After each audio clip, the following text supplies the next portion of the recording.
জাতির উদ্দেশ্যে দেয়া প্রধান উপদেষ্টা ডক্টর মোহাম্মদ ইউনূসের বক্তব্য জাতির আকাঙ্ক্ষার প্রতিধ্বনি হয়েছে বলে মন্তব্য করেছেন বাংলাদেশ জামায়াতে ইসলামীর আমির শফিকুর রহমান। তিনি বলেছেন, আমরা মনে করি তারা এখনও রাইট ডিরেকশনে আছে। তারা যেভাবে এগিয়ে যাচ্ছে আল্লাহর সাহায্য তাদের আসবে, দেশের জনগণও সাহায্য করবেন।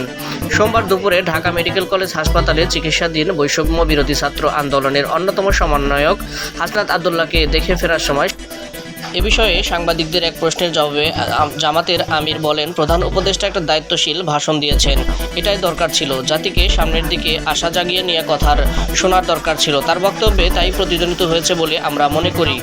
তবে এটা ঠিক, এই প্রতিধ্বনির মধ্যে আমার আকাঙ্ক্ষা পূরণ হতে না পারে, আরেকজনের আকাঙ্ক্ষা পূরণ হতে না পারে।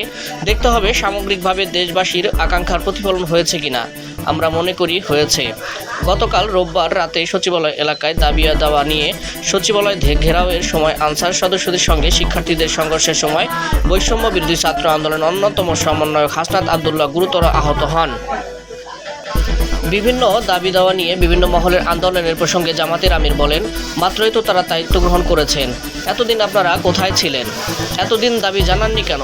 15.5 বছর যেহেতু ধৈর্য ধারণ করেছেন, আরও কিছুটা সময় ধৈর্য ধারণ করুন। তাদের গুছিয়ে নেওয়ার সুযোগ দিন। তাদের এভাবে ব্যতিগ্রস্ত রাখলে কাজ করবে কিভাবে? হুঁশিয়ারি দিয়ে তিনি বলেন, এ ধরনের কার্যক্রম জনগণ মেনে নেবে না। এ ধরনের দুঃসাহস আবারও দেখালে জনগণ কখনোই ক্ষমা করবে না।